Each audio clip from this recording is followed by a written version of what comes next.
Roddy, good afternoon. Happy anniversary. We are really excited that everyone joined us today to celebrate 10 years of school justice projects work in DC. If you are a friend and supporter of School Justice Project, you know how big a deal 10 years is. And if you are joining us just to learn about School Justice Project, then by the end of this virtual salon, this part of our 10-year celebration, not only will you understand the importance of the role of that work, but also the people and the young people that School Justice Project is committed to and has been working for and with and side by side for 10 years, 10 whole years. So, my name is Marcus Littles. I have the pleasure of being a board member of School Justice Project.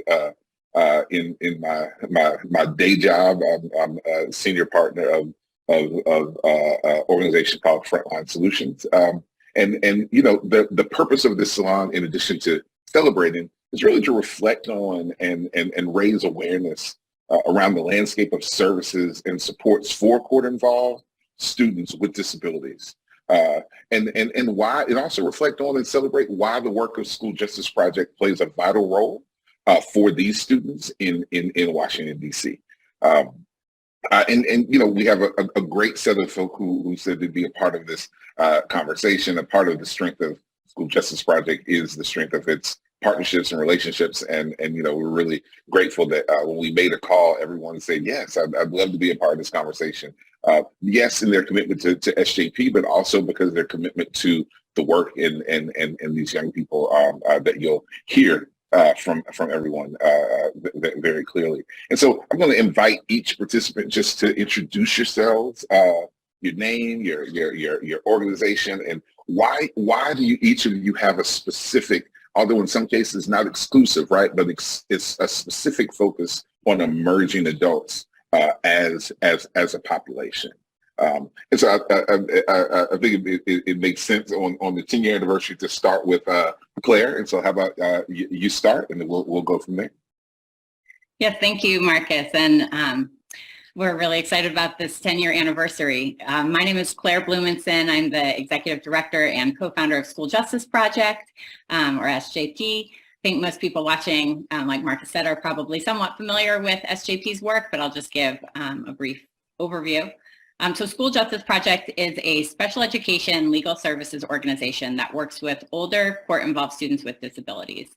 We're a team of special ed lawyers, and we basically work with young people who are in the juvenile and criminal legal system to make sure that they have access to education both during incarceration and then throughout the reentry process.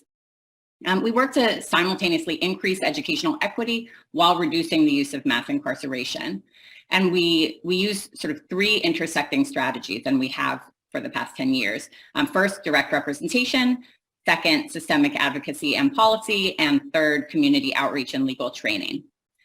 So you asked about sort of why this older population, or why emerging adults. So for us, this has been a critical part of our work since our founding.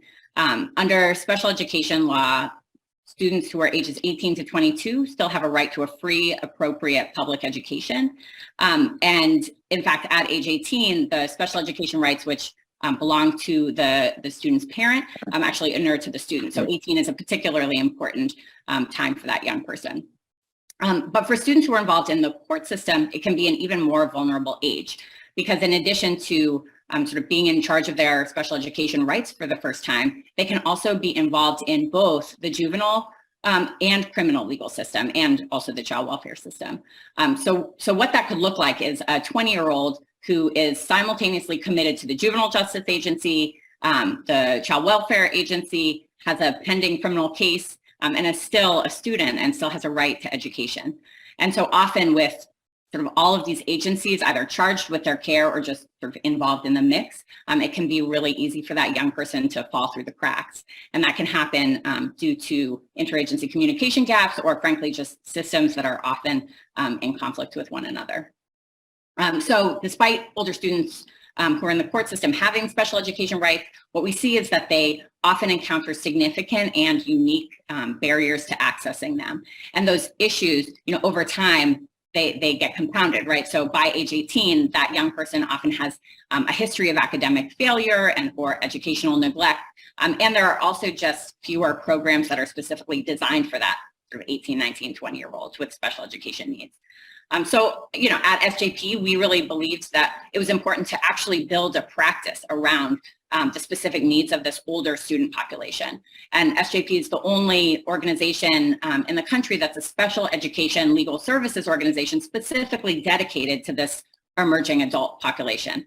So I guess I'll stop there. But for us, that sort of emerging adult population was such a critical part of our mission and why we started School Justice Project. Thank you, Claire, and we'll just go to LaShunda and then David and then Candice. LaShunda.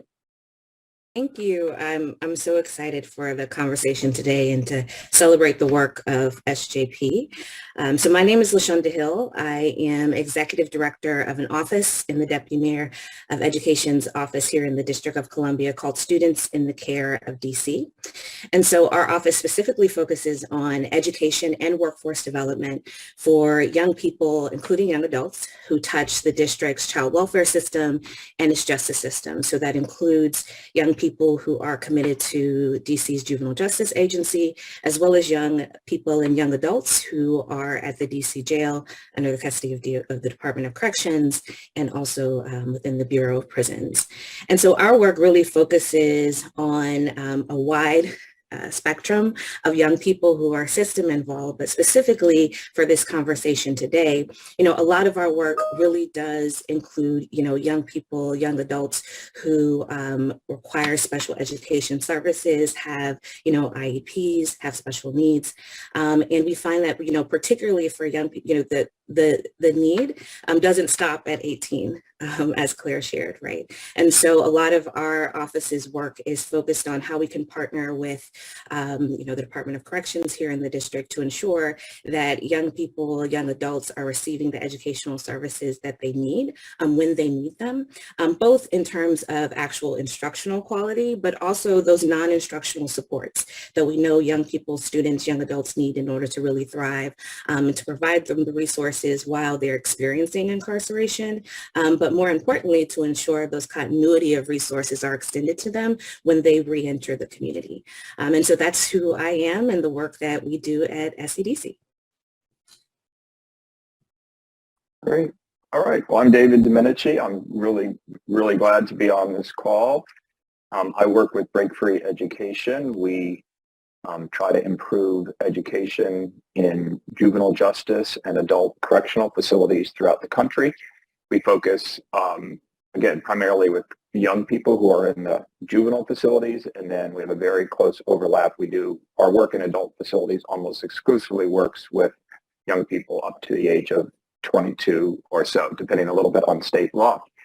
My background, I'm one of the co-founders of the Maya Angelou School in Washington, D.C., and I was the principal out at Oak Hill when Oak Hill underwent its major reform, and the JJ system here in the district went from being really one of the worst in the country to one that, in spite of the ups and downs of struggles of reform, is really doing really remarkable things and headed in the right direction in the way we treat and think about young people. So I helped open and operate the Maya Angelou Academy at Oak Hill and then at New Beginnings for 4.5 years, and that was a terrific experience. And that's where I met Claire, where I think she was starting to do this work, but hadn't actually founded the organization, is my belief. It kind of got founded in the middle of that tenure when we were all working together to try to make sure that young people at Oak Hill, then New Beginnings, and then as they transition to residential placement or other places, were getting the educational services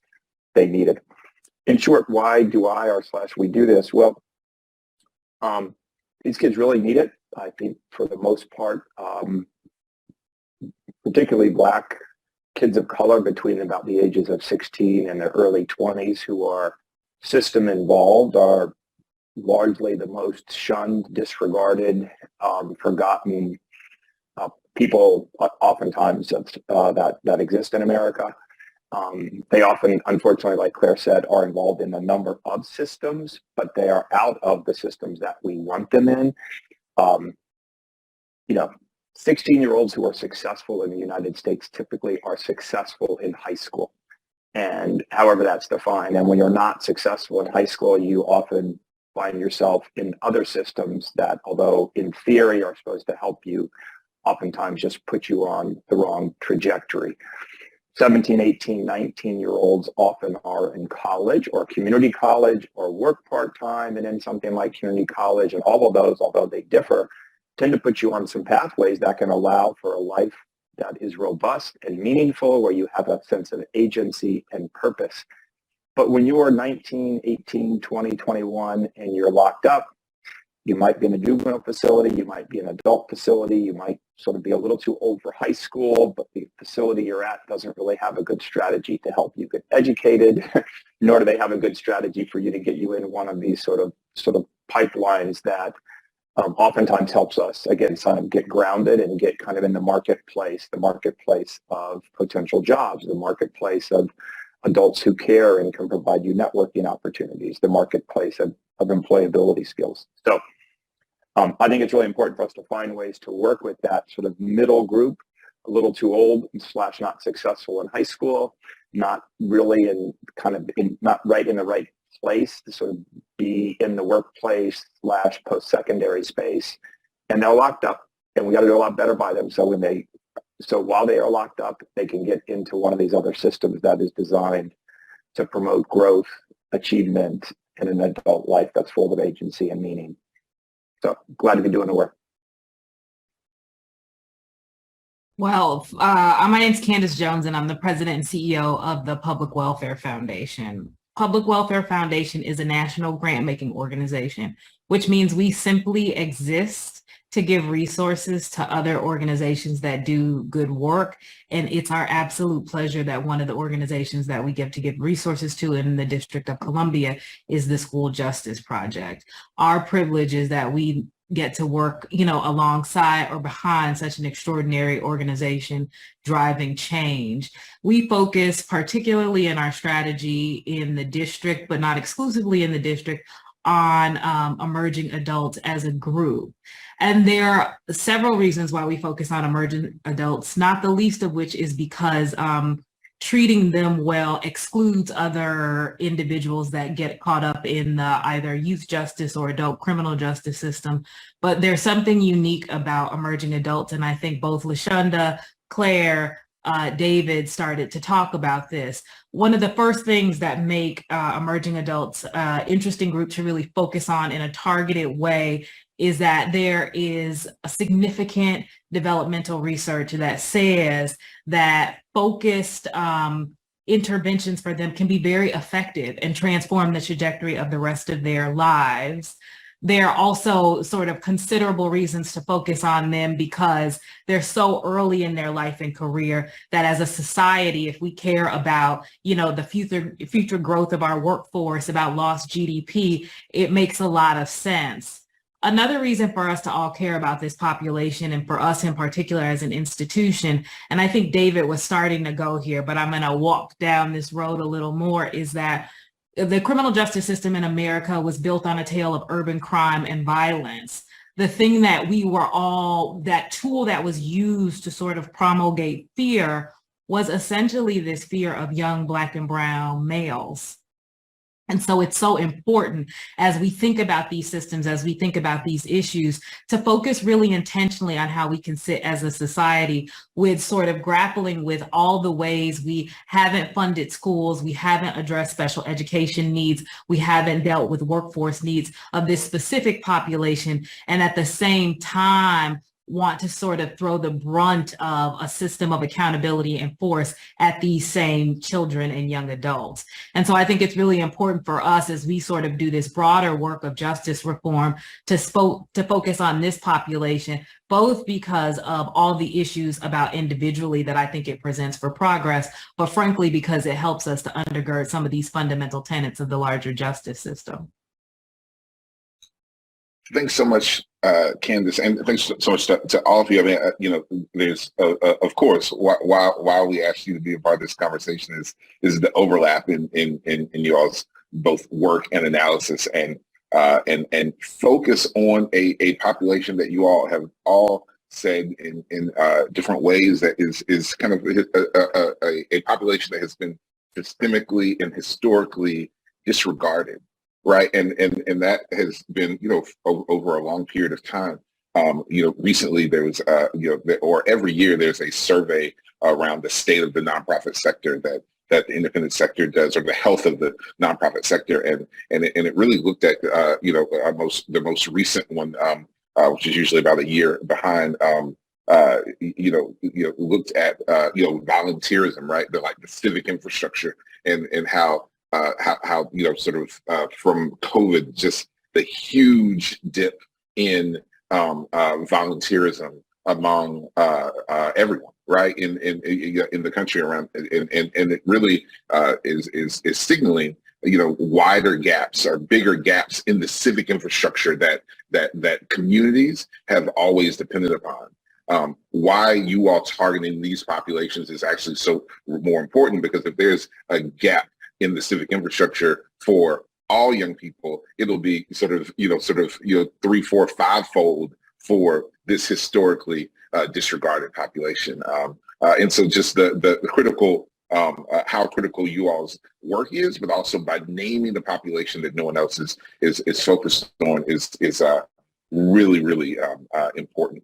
Candice, I'd love to, go back to you with a question around, just you talk a little bit about how you see the issues of education and disability justice, right, as critical to reforms in the criminal legal system, right? And of course, this is how you see this, but also how this fits in public welfare's strategy, or how you see, your theory of change and your impact on that you're trying to make in the world via the investments you make.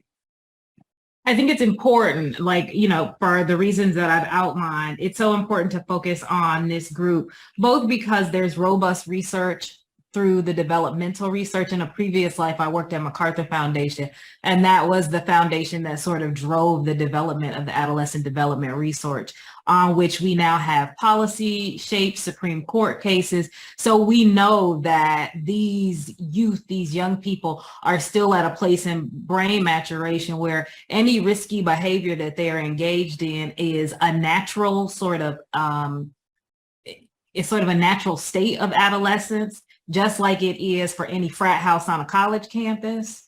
And we also know that there's an extraordinary amount of law in disability law and education law that should be there to supplement what has already failed them in the educational system. And the fact that in society, even though we have this copious amounts of research and law, we still manage in systems every day not to address the fundamental needs of this specific group presents a real concrete way that you can address and sort of say, we both know that research supports making good youth development investments in this population. We also know that they have rights under law that oftentimes are not being addressed. And I think it gives our, smart, savvy, really dedicated partners like School Justice Project some incredible tools to be able to say, we're going to advocate very specifically and concretely to ensure that this group of individuals gets what they need, that they're getting the individual youth development, educational training and responsivity that is great for these individual youths. And frankly, if any of us care about outcomes of society, it's better for us all as a society, because it sort of goes to whether or not they're going to get fundamentally the types of investments in them as individuals that allow them to go on to be successful adults. So that's one of the reasons that public welfare focuses on this group specifically. Thank you, Candice, and also just want to go to you, LaShunda, in terms of public welfare foundation, like as the strategy around that, and part of their strategy again is to talk about why they target this population and why emerging adults are important. Interestingly, and I think sort of, that LaShunda, you are the inaugural director of the Office for Students in the Care of D.C.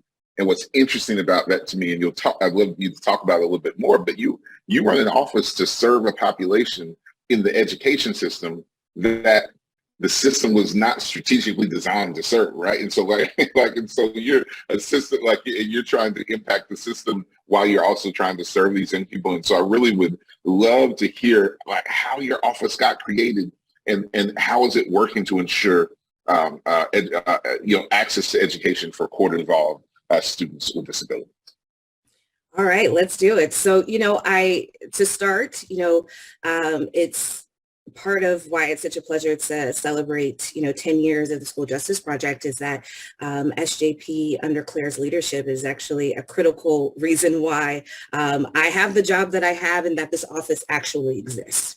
There are years of really persistent advocacy here in the District of Columbia, resulted in really challenging DC government leaders and agencies to think together about, what are the unique needs of not just the young adults that SJP, specifically serves, but all students who touch systems here in the district, educationally and in terms of workforce, how we can set them up both through policies, through programs, through the right types of governmental investments to be able to thrive and to address, a lot of the historical systemic harm, a lot of the historical systemic failures for these students. And so, to the first part of your question about, how this office came to be and how this work and role was created, it's a lot of thanks to the School Justice Project and their advocacy and the fact that they existed along with, a lot of other partners, both in DC Council, in the executive branch, in the community. But I tell people all the time, Claire's leadership and just clarity of mission and seeing this as a really important part of the work and saying, government has a responsibility, right? The advocacy is great. And having, the community voice what's necessary, but government has a responsibility to serve all of our residents here in the District of Columbia.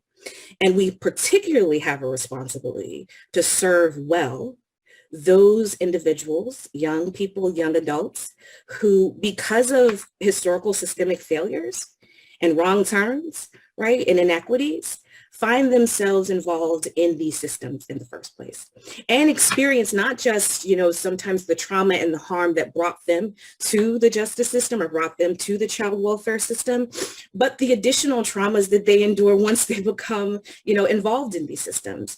And so, many thanks to SJP for, really keeping this at the forefront of DC government and policymakers' minds. I will also, go back to just talking a little bit more about, why I think specifically this work for our office focusing on young adults is so important.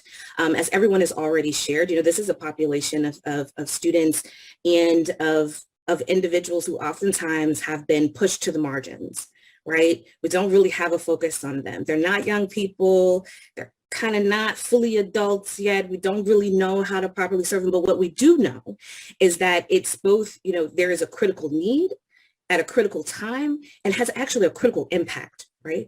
And so as I mentioned before, the need for a robust set of holistic interventions that work and that are supportive to these young people, especially young people who, also intersect with, the special education system here in the district, that the need does not, again, stop at 18. It doesn't even, I would argue, stop at 22, but, maybe that's another conversation. But particularly for that period of time, I think it's important, and part of why SJP's work is also just so critical, is to remind us that oftentimes we talk about young people and how, they're moldable. It's it's an important time developmentally. But as Candice pointed to, that doesn't end in your 20s. There are still opportunities for growth, for change, for learning, right? For intervention to be highly effective. And so, too often I think that once a young person, especially a young person who touches one of these systems, reaches 18, we're just like, well, I don't know. Can't do anything with them. And sometimes earlier, especially if they're Black in DC, but again, another conversation, but especially at 18, we're like, you're an adult, you're on your own, you should have it all figured out. The reality is that probably none of us at 18 had it all figured out, even with all of the supports, all of the resources, all of the privilege. Now think about a young person who has oftentimes spent their childhood and their young adulthood going in and out of systems, right? Having really unreliable services from the agencies that are supposed to be consistently supporting them. They may have, completed their time in high school, maybe not. They may have experienced continuity of education. More often than not, they have not, right? And so it's really the need continues. The time is still critical. And then finally, the impact. I firmly believe that one, you don't give up on anybody, but we also have to, hone in, especially at a time where, folks are trying to, think through how we can, make communities safer, how we can, address issues of violence and things like that. I would argue that making deep and intentional investments in emerging adults in the District of Columbia, but also across the country, will net the type of impact that we want to see, right?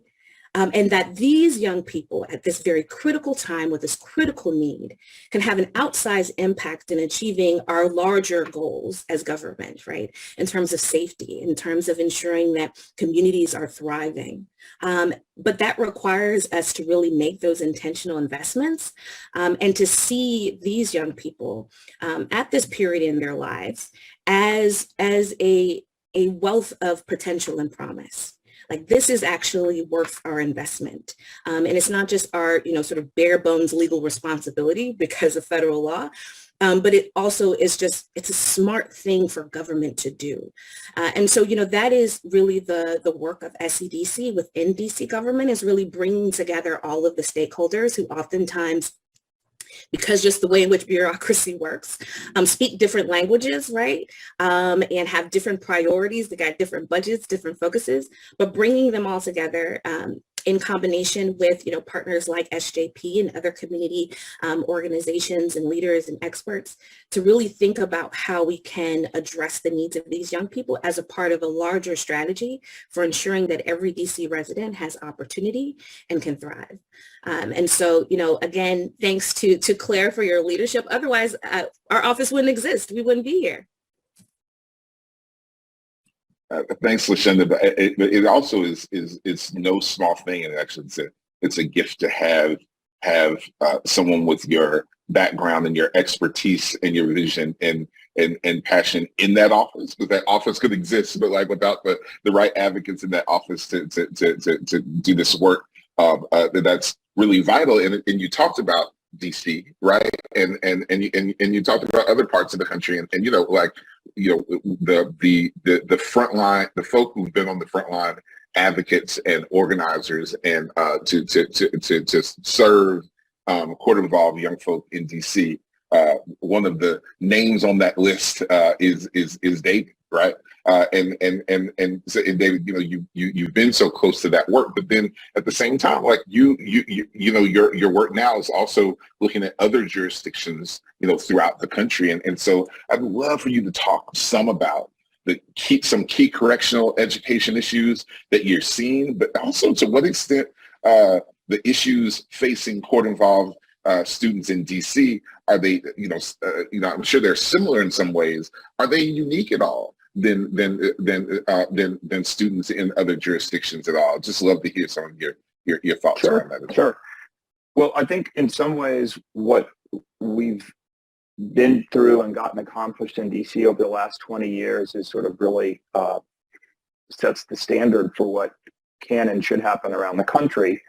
I think it's also worth acknowledging, which we all know in this call, that the collective us have gotten quite far, but it's a never-ending struggle, and we have a long way to go, and we're always fighting a battle about regressing to practices that are really ineffective and are only sometimes considered acceptable at all, because they tend to fall back on this notion that Candice mentioned, that if sort of innovative solutions don't seem to be working, the fallback is just can we please just lock these 16 and 17 and 18-year-old Black kids up for about 10, 15 years till they kind of age out of this thing? So, but but on a more specific basis, some incredible combination 20, 25 years ago kind of hit the district, which was, I think, really a lot of people just sort of fed up and like really coming to grips with the notion that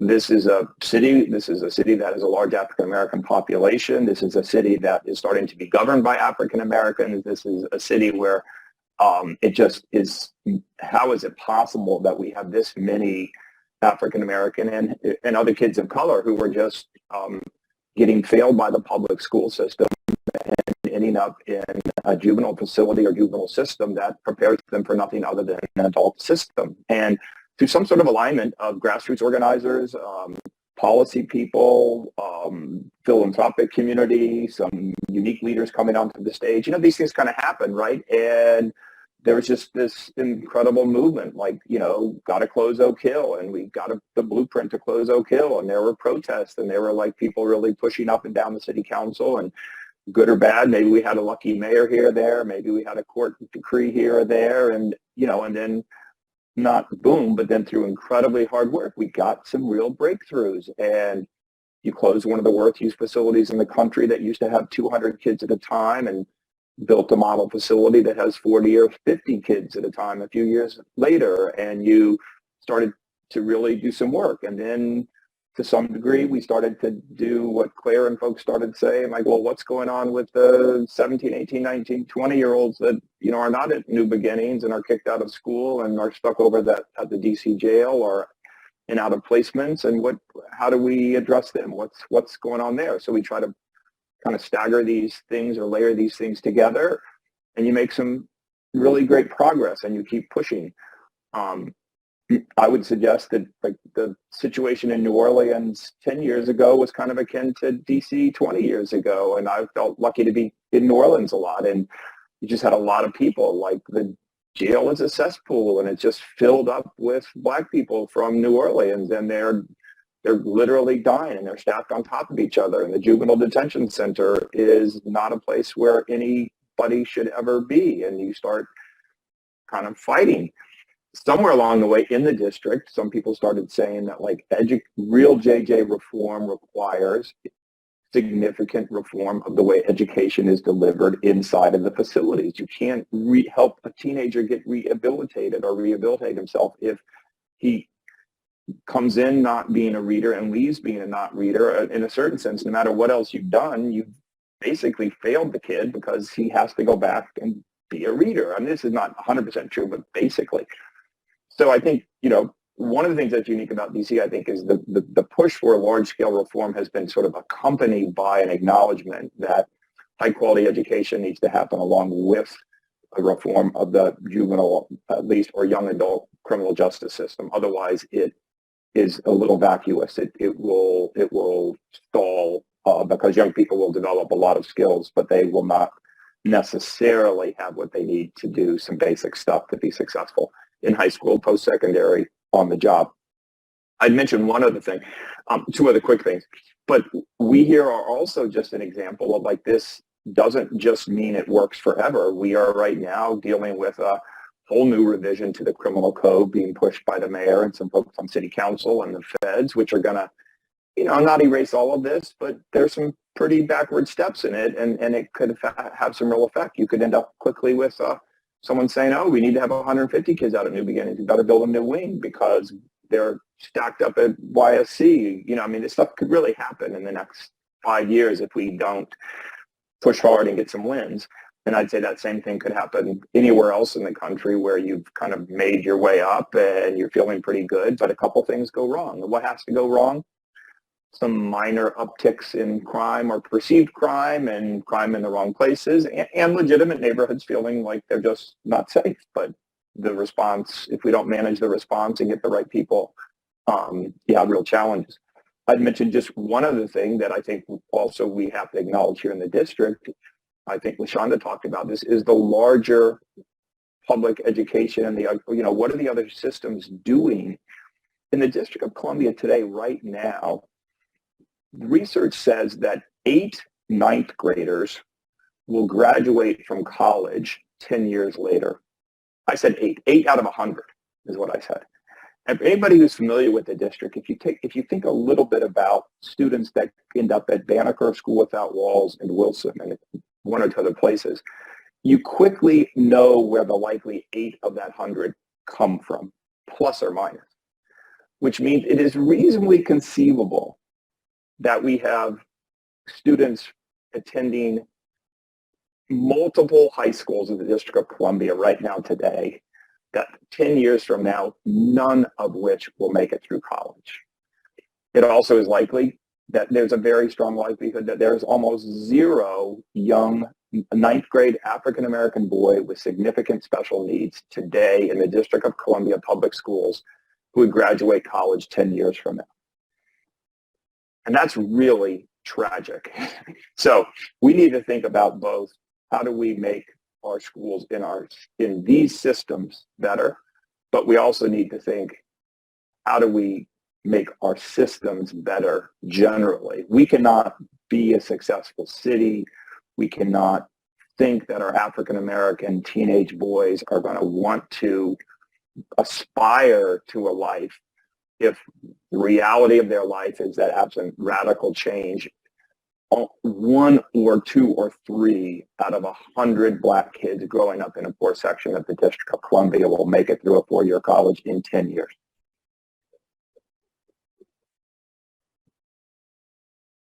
Thanks, David. I have a follow-up question. I mean, it's a startling sort of like statistic and frame. I have a follow-up question, and Candice, and I think to some extent, Claire, like, are there highlights, lowlights, or even sort of just accounts in other places where you're working deeply? I mean, I know SJP did some work in Louisville. I know sort of public welfare in Jackson, but in other places beyond Jackson, it's public welfare, but also places that you're connected to, Candice, around how is this this population of emerging adults, court-involved emerging adults, and perhaps those with disabilities, how are they being? Are those conversations and are those populations being targeted in some of these other cities that you're working deeply? And what are some of your reflections and learnings from what's happening in those other cities, or what's not happening?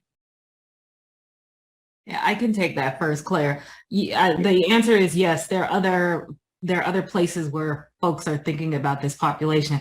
Before I get into that, I can't help, the human part of me just wants to react to what David was saying and sort of respond to that. In another part of my life, I ran a youth prison system, and sometimes I will tell this anecdote that, I was there with one of my kids, and we're in the library of one of the facilities, which is completely devoid of books. The room was specifically built for and designated as a library and has barely any books. And we're having a conversation. We're sort of sitting in a circle, just talking to the kid, and the youth said, he says sort of nobody cares if we read. Look at this room. And you sort of, as the system leader and the adult in that moment, are like, he's not lying. Totally.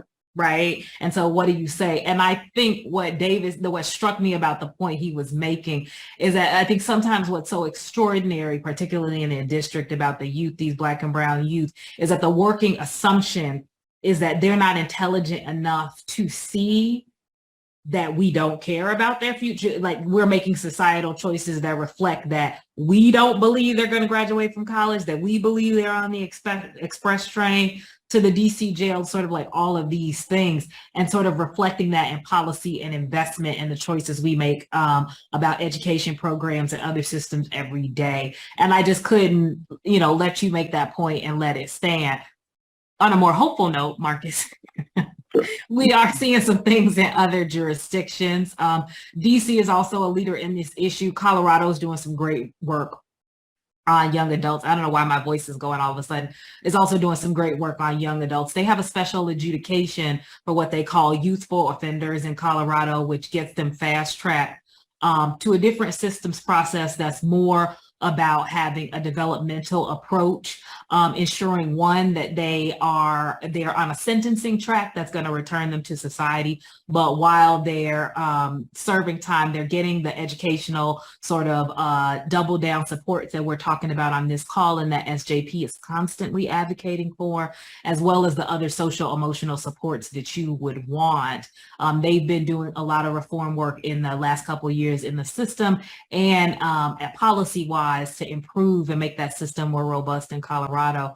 So we're seeing that work. Our partners at the Vera Institute of Justice, an organization that we work with, works in jurisdictions, South Carolina, Colorado, they're in Iowa, and they create these special young adult units and facilities there that are about really having special programming to work with youth to sort of get them on course. A lot of it in that case is a credible messenger model where they have folks that are serving life, folks that are serving really long sentences, work very intensively with young people. So we're seeing innovative things and places where folks are trying to fight for dedicated resources, dedicated staffing, to have a more developmentally appropriate approach. And in many of those models, seeing significant improvements in outcomes, incident reports, educational outcomes, reentry, which shows, these models are giving us the sort of hope and the promise that, as LaShunda said earlier, if we invested in other things, we net different outcomes. Thanks, Candice. Claire, it's a great time to for you to reflect on the last 10 years because we started off in terms of what did you all see, what was why did SJP start, and I think not just your remarks but everyone's remarks sort of set the context around I think gives clarity around the problem you were trying to solve and the population that you were focused on serving. It'd be great to hear just some, for you to think and reflect now on how the vision for SJP, has and continues to evolve, right? David talked about sort of all that is at stake with, some of the mayors or city councils, proposals now in the feds as well. And so so what's SJP's role now? How's it evolved? And what's your vision for who you are going into the future? I'll sort of start with the need that we saw originally and can then sort of talk about where we've gone from there. So when my co-founder Sarah Como and I met, we were both working inside DC's juvenile justice facilities, like David said, and we were legal fellows for the DC Public Defender Service. And I think we were just really struck by how many issues we saw sort of over and over, time and time again. And they were sort of in the same subsets of groups. So just to name a few. So first, we saw that students inside facilities were not getting the individualized education that they needed and that they were entitled to. So that was a big one. Second, credits, as I feel like I talk about this a lot. Students were finding that their credits did not count. So if they transferred between facilities or from a facility back to the community, the credits that they had earned inside those facilities just weren't transferring. And so, imagine going to school inside a secure facility for years and thinking you're a senior in high school, and then just finding out when you come home that all of the academic credits you had worked so hard to earn just didn't count, and you had to start over. That is completely devastating, and it should never happen. And yet we saw it time and time and time again with all of our clients. Third, and related, students' records weren't transferring. So, we would have clients who had taken Algebra 2 multiple times. And so they'd have multiple full credits for Algebra 2, but they were never placed in Algebra 1. And fourth, but again related, because all of these issues are really intersecting, there were very significant gaps, and I know LaShunda talked about this, in agency coordination. And so it was unclear 10 years ago what agency was actually responsible for education and in what setting. And so this obviously these issues created really significant problems because court involved students with disabilities, all of whom were students of color, were aging out of special education with insufficient services and basically no credits towards high school graduation or insufficient credits towards high school graduation. And so, you know, what that left them with is students were either forced to drop out of school, sometimes forced to sign out of special education or reduce the hours for special education to be able to go to a school, or they would transition to a GED program, which, you know, generally didn't have special education services. And so, you know, we started School Justice Project because we really believed that access to special education legal services mattered. And we believed that it mattered in a couple ways. So in addition to the substantive education benefit, of course, special education lawyers could actually play a key role in ensuring fairer court outcomes and sort of securing community-based alternatives to incarceration. And so to us, like, it's such a key piece of our vision was this belief that special education law could be used to both protect civil disability rights, but also safeguard the liberty interests, which of course is ultimate. So that was sort of the need that we saw and what was key to our launching SJP. I think, you know, when we started in terms of how our vision has continued to evolve, you know, 10 years ago, we believed that direct representation, so working directly with clients, should drive our other programs. So any like legislative or policy work that we did, coalition work, that should be driven by our direct representation. And so should our training. We should train on that. And we knew that our client work and what we learned from our clients wasn't just helpful to our systemic programs, it was actually necessary, right? That we are only well positioned to do systemic advocacy work because we are working directly with young people most affected by the issues. And we're learning from them and translating that work into our systemic priorities. And I would say, so we believed that 10 years ago, but I would say that time and experience have really only strengthened that belief, right? And we've been able to see what that looks like in practice and just how important that is. So, you know, 10 years later, in terms of strategies, we're still using the same strategies that we started with: direct representation, systemic advocacy and policy, and community outreach and legal training. You know, but I think our timeline has changed a bit. You know, 10 years ago, we were not able to predict that there would be a pandemic. And we saw firsthand with our clients how devastating COVID-19 was for them and their families. And we worked hard over the past few years to assist our clients both at the individual and systems level with addressing all of those needs. And I think, as a lot of people know, we've been engaged in a high impact lawsuit, Charles H. versus District of Columbia, on behalf of our clients and students who were incarcerated at DC jail who didn't receive special education during the pandemic. So as we think about sort of what the next 10 years will look like, we know that building out our team in DC is important, and we're going to continue providing high quality special education legal services in DC. But we also know that we're going to need to consider the question of what scale looks like for SJP. 10 years ago, we thought it might look like SJP launching, you know, other offices in other jurisdictions, and we don't think that that's necessary now. So at this point, what we are seeing is that SJP could really be helpful to organizations in other jurisdictions, but we could do that through training and technical assistance, right? So as Marcus mentioned, we did a little bit of work in Louisville, Kentucky, and we saw how effective that method could be. And so now, you know, while we don't envision opening more offices in other jurisdictions, we do want to continue to pursue this effort of seeing sort of how we can translate our work and be helpful in other jurisdictions, but of course, leaving to the organizations that are actually local, sort of what pieces of this work they might select to use. So I think that's sort of what we're thinking about now for the future. So yeah, overall, I would say the past decade, our mission and vision have really remained the same, but the timeline and tactics have varied somewhat based on sort of what the individual needs were and what sort of external challenges or opportunities arose. Thanks, Claire. And, you know, I feel like this conversation, and predictably, we're, you know, able just to scratch the surface, you know, right, in elevating some of the structural and significant challenges that court-involved students with disabilities face everywhere, right, but specifically here in DC. I am certainly biased, but I am grateful for School Justice Project that you're here to fight for these students, and I'm equally grateful for Candice and for LaShunda and David's work and commitment and advocacy. And I'd love just to close by asking each of you to reflect on the progress you've seen over the last 10 years. And so if each could just share one success you've seen take place for emerging adults, specifically court-involved emerging adults during this 10-year time period. And we'll start with you this time, Claire, and then go to LaShunda, David, and then Candice.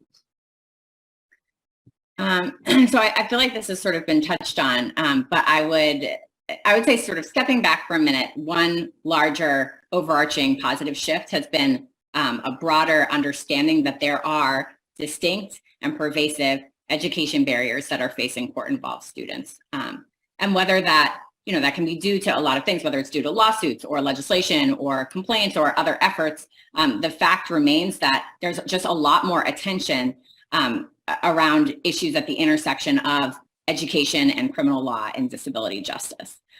And I remember right after we had started SJP, we were talking through some examples of metrics, like what would systemic success look like, in 10 years, for example. And so much of what we continued to come back to had to do with things like, having coalitions that were specifically focused on court-involved students, or having legislative or policy efforts that are centered on our client population. And we knew that those things would mean that there was some understanding that these were issues, and that, through different tactics, people were working towards solutions. And so we're not only seeing those types of things come to fruition now, which is great, but we're also seeing increased agency efforts, separate from anything that we're driving, working on issues that our clients face. So we've seen better education programming inside DC's facilities, which is wonderful. And that's for students, both not just in the juvenile system, but the juvenile and the criminal legal system. So I think that's a very big shift. There are agency positions or offices that are specifically focused on the student population. And, of course, there's tons more that needs to be done. I think everyone has said that. But, I think it is clear that over the past 10 years, the issues facing court-involved students with disabilities have gained traction in a way that they just simply haven't before.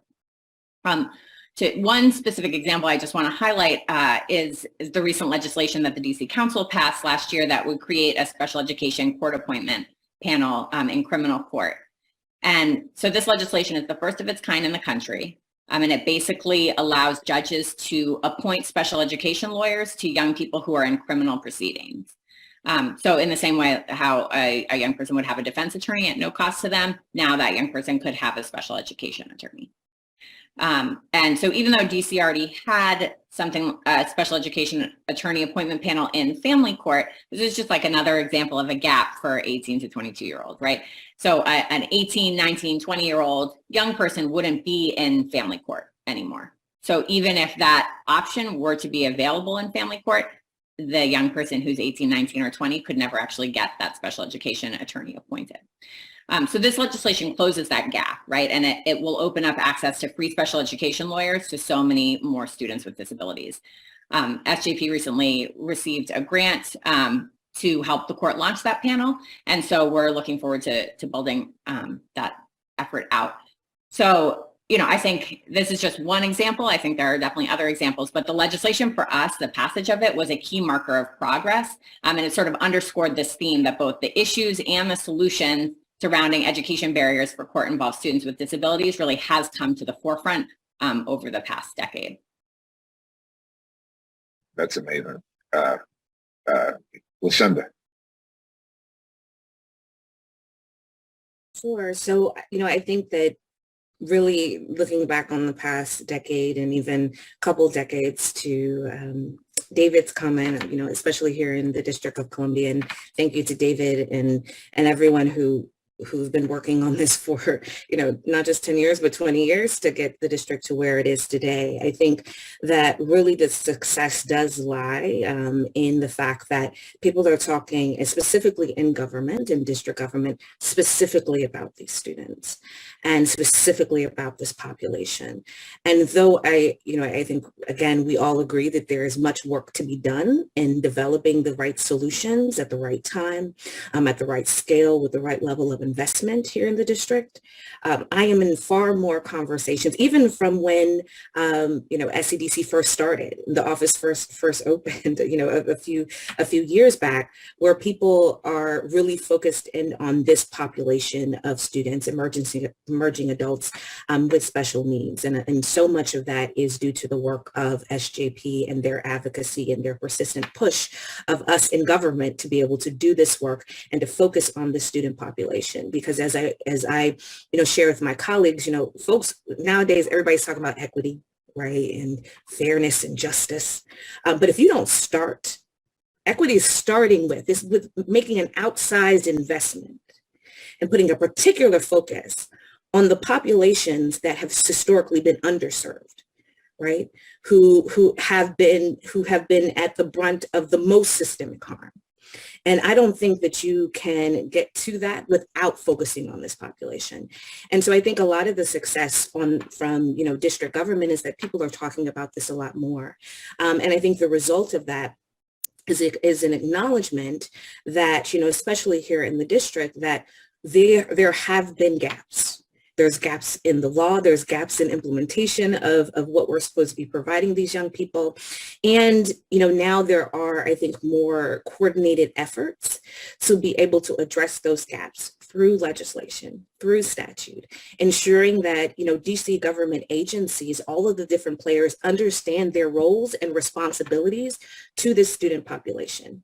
And, it's still work that is ongoing and is challenging and hard, but also ensuring that there is the continuity of quality, right? That we're not just kind of throwing anything at these young people, but we're ensuring that they're getting the best services that we possibly can provide. And thankfully here in the district, we have models, like Maya in the transition from Oak Hill to New Beginnings and the educational model here. We have experts like David and others here in the DMV area who really know how to do this and know how to do it really well. And so really leaning on that expertise and experience to make sure that, we're both being clear about what government's responsibility is and really providing the oversight and the accountability to ensure that that quality is being provided in terms of services educationally and otherwise to the student population. So I think that that's a success because I don't know that I before the past, few years that I was in as many conversations. Usually I, had to kind of like insert, don't forget about them. And now I think there's a lot more of a focus. And so I think that is a current success and also bodes well for the future and the direction that we're headed in. Thanks, LaShunda. David. I think specifically on this, a real area of growth is getting educational access to young people who are in adult jails. We have a lot of work to do, but here in D.C., in New Orleans, in Chicago, in Los Angeles County, again, you can name places where 18 to 21 or 22-year-olds who are held in adult jail, often on very serious charges, so they're there for a very long time, get a chance to get a really good education. And that there are probably, if you do the math, a couple 100,000 18 to 22-year-olds locked up out of the 2.2 million people that are locked up. And we need to do a better job. And for the most part, each of them, if they have special needs, is entitled to a high quality education, and only a fraction of them get it. But even those who do not have an IEP likely are qualify or are eligible for public funds to help them obtain their high school diploma. And what I see happening in DC and New Orleans and Chicago is that the first foot in the door is the lawsuit that 18 to 22-year-olds with special needs in your jail have to get a high quality education. They cannot just get a couple hours a week of people showing up. But once the door is open, we then are seeing some wins where a lot of 18 to 22-year-olds are getting a high quality education. In New Orleans, 70 18 to 22-year-olds get a high school education every day in a major jail in the incarceration state of the country, and only 30% of those 70 have an IEP. But none of them would get it if we didn't get in the door for the first one. So I think that's a real win, is that we're getting in the door. Another real win is with the change to Pell Grants. We have a lot of college programming getting offered to adults and young adults in prison. And what I think is going to happen here pretty quickly is the college programs are going to start to see we're running out of people, because there's a whole bunch of people in jail who don't have a high school diploma or a GED or can't achieve at a college level. And I see some sort of convergence from both sides, sort of the advocacy space up. 18 and 21-year-olds deserve and need a high quality education. And the college providers that are starting to come in, putting some infrastructures in place that make it possible, because there'll be internet and there'll be classrooms, and all of a sudden it'll be like, hey, if we have all these people taking college classes, why the hell are a whole bunch of other kids getting to finish their high school diploma? And I see some real wins there if you can get these things to sort of converge, and we're seeing some of that. So, but I think the big wins is in some major urban areas, the understanding that 18 to 22-year-olds with special needs, and then other 18 to 22-year-olds who are close to getting a high school diploma should get a real shot at a real education. Candice. Yeah, thank you for this. Thank you for this conversation. Again, congratulations on the anniversary to SJP.